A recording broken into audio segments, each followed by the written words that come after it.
kita masih diberi kesempatan sehingga kita bisa hadir dalam ruang ini dalam rangka melaksanakan tujuan kita, yaitu proses belajar mengajar. Salam dan salam tak lupa kita tukang pada tujuan kita, yaitu Nabi Muhammad SAW beserta keluarga dan para sahabatnya. Nah, anak-anak sekalian, sebelum kita melakukan kegiatan proses belajar mengajar, alangkah baiknya kita berdoa. Nah, mari kita berdoa dulu ya. Rabbi zidni ilman warzuqni fahman, amin. Anak-anak sekalian, perhatikan depan ya. Hari ini kita akan belajar tentang iman. Apa itu iman? Iman itu adalah suatu keyakinan atau kepercayaan seseorang muslim. Nah, adapun pengertian iman menurut bahasa yaitu amana yu'minu imana, artinya membenarkan atau mempercayai. Sedangkan menurut istilah iman membenarkan hati, ucapan, lisan, dan dibuktikan dengan amal perbuatan.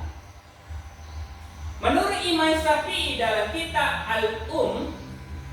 dia mengatakan suatu ucapan, suatu perbuatan, dan suatu niat di mana tidak sempurna salah satunya jika tidak bersamaan dengan yang lain.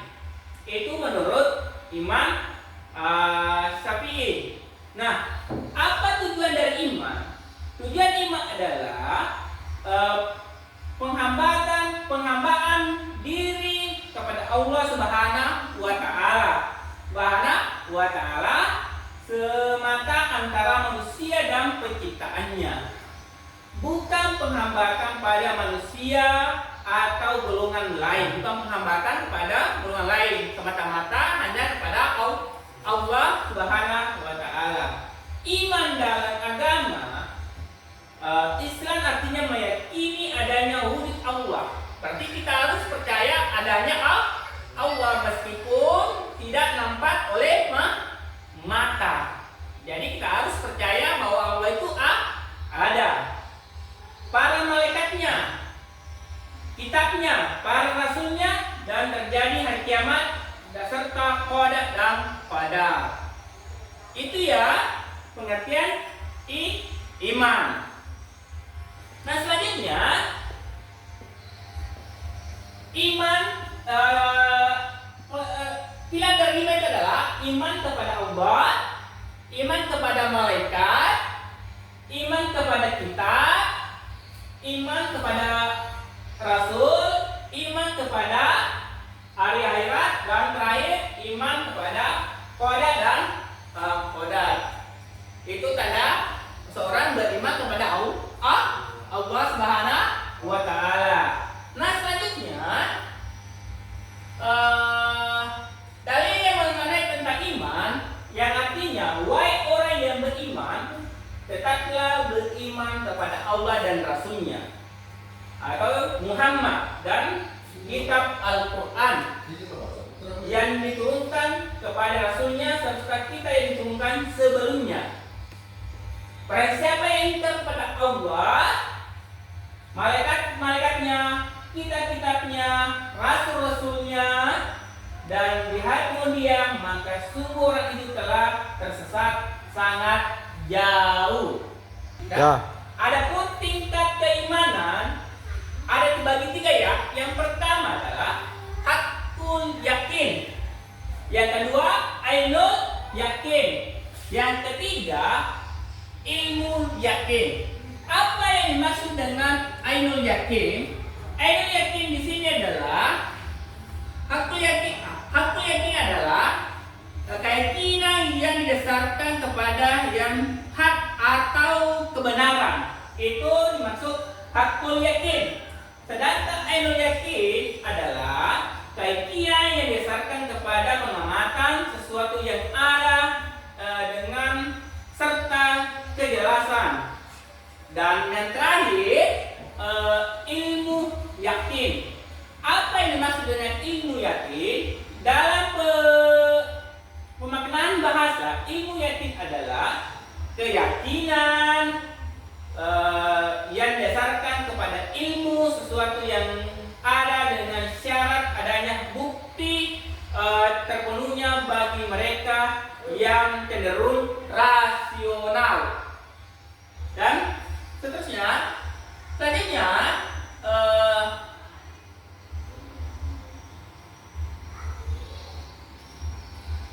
iman itu bisa bertambah dan bisa berkurang. Nah, bagaimana cara menambah iman? Keyakinan kita ya bisa bertambah kepada Allah Subhanahu wa taala. Yang pertama, satu, mengenal Allah taala melalui namanya. Sifat-sifatnya, semakin seorang mengenal Allah, keinginannya semakin bertambah. Kedua, memperhatikan ayat-ayat Allah, baik ayat kauniyah maupun ayat syariah. Yang ketiga, banyak melakukan ketaatan. Keempat, meninggalkan kemaksiatan dalam rangka mendekatkan diri kepada Allah Subhanahu wa taala. Adapun itu tadi cara menambah iman. Dan apa yang menyebabkan pengurangan iman? Satu, berpaling dari mengenal Allah dan nama-namanya. Itu akan mengurangi keimanan kita. Berpaling dari Allah Subhanahu wa taala. Dua, tidak mau memperhatikan ayat-ayat Allah, baik kauniyah maupun syariah. Yang ketiga, sedikit amal soleh. Jadi sedikit beramal soleh maka mengurangi iman kepada Allah Subhanahu wa taala. Yang keempat, melakukan kemaksiatan kepada Allah. Jadi kalau kita melakukan kemaksiatan kepada Allah, maka iman kita akan berkurang, tidak akan bertambah, akan merusak diri kita. Kalau kita melakukan kemaksiatan, iman kita akan berkurang. Ujung-ujungnya nanti kita akan mendapatkan siksaan Allah Subhanahu wa taala. Itu penambahan dan pengurangan iman. Selanjutnya, agar iman selalu bertambah. Agar iman selalu bertambah, iman kita bertambah ketika kita selalu berada dalam amal kebaikan. Jadi iman kita akan selalu bertambah apabila kita selalu berbuat kebaikan, taat kepada Allah, menjauhi segala larangan yang telah ditentukan oleh Allah dan mematuhi aturan-aturan yang telah ditetapkan oleh Allah Subhanahu wa taala. Sehingga iman kita akan selalu bertambah. Sehingga kita terhindar dari hal-hal yang tidak diinginkan, berbuat dosa dan terjerumus dalam neraka. Makanya untuk menghindari semua itu perlunya kita meningkatkan iman, yaitu dengan bertakwa kepada Allah Subhanahu wa taala. Nah, masing-masing rukun iman memiliki kadar minimal sehingga dikatakan sah keimanan seorang terhadap rukun tersebut. Iman pertama adalah iman kepada Allah, beriman dengan wujud keberadaan Allah Subhanahu wa taala. Berarti kita percaya bahwa Allah itu ada meskipun tidak dilihat oleh mata, tidak nampak di mata. Dua, beriman dengan rububiyah Allah. Tiga, beriman dengan uluhiyah Allah. Empat, beriman dengan nama-nama sifat Allah. Iman kepada para malaikat Allah. Nah, malaikat ini pernah lihat? Tentu kita tidak pernah lihat namanya malaikat, tapi kita meyakini malaikat itu ada, percaya. Nah, beriman dengan keberadaan para malaikat Allah Subhanahu wa taala, mengimani secara rinci nama-nama malaikat yang kita ketahui, mengimani secara rinci sifat-sifat mereka yang kita ketahui. Empat, mengimani secara rinci tugas-tugas mereka yang kita ketahui. Nah, iman kepada kita Allah. Nah, Allah juga menciptakan kita. Ada 4 kitab Allah, yaitu Zabur, Injil, Taurat, dan Al-Quran. Semuanya keempat itu sebagai seorang muslim tidak sah imannya seorang muslim kalau tidak mengimani namanya 4 kitab Allah tersebut, yaitu ada Zabur, Injil, Taurat, dan Al-Quran. Nah, mengimani bahwa seluruh kita berasal dari Subhanahu wa Ta'ala. 2. Mengimani secara rinci nama-nama kita Allah Subhanahu wa Ta'ala. 3. Membenarkan berita-berita yang terdapat dalam kitab-kitab tersebut. 4. Beramal dengan hukum yang ada dalam belum dihapus. Jadi 4 kitab ini kita harus imani, ya, mengimani bahwa kita ini Allah yang turunkan, ya, mengerti, paham? Alhamdulillah kalau dipaham. Nah, selanjutnya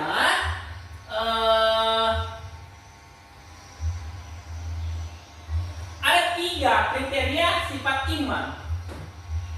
Ada 3 kriteria sifat iman. Pertama, bersifat abstrak. Perhatikan depan. Pertama, bersifat abstrak. Artinya tidak dapat diukur pada keimanan seorang karena berada dalam hati.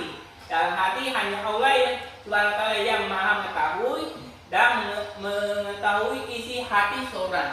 Jadi iman itu tidak bisa diukur.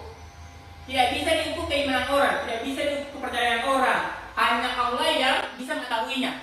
Hanya Allah yang bisa mengetahuinya. 2. Bersifat fluktuatif.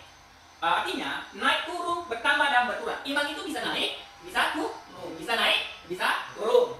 Bertambah karena melaksanakan ketaatannya. Kenapa bisa bertambah? Karena taat kepada Allah Subhanahu wa Ta'ala. Kenapa bisa berkurang? Yaitu tidak taat akan perintah Allah Subhanahu wa Ta'ala.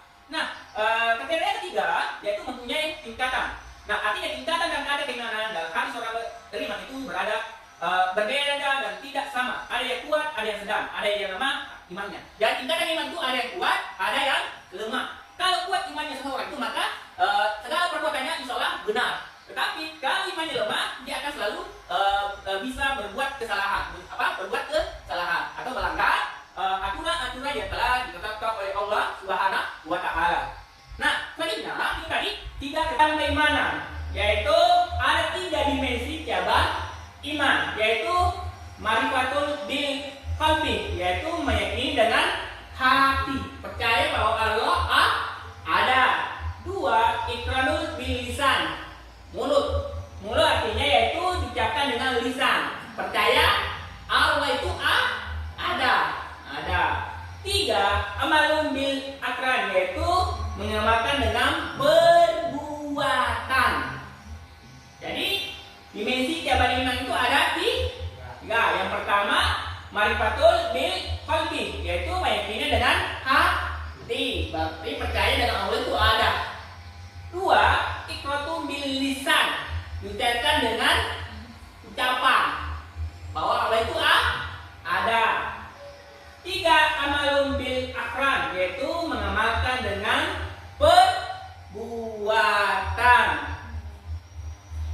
Baik, anak-anak sekalian, cukup sampai di sini pertemuan kita. Mudah-mudahan apa yang disampaikan dapat bermanfaat, terutama bagi saya maupun anak-anak sekalian. Kita bisa menerapkan. Nah, itulah pertemuan kita di hari ini. Kurang lebihnya saya mohon maaf. Akhirul kalam. Assalamualaikum warahmatullahi wabarakatuh. Waalaikumsalam.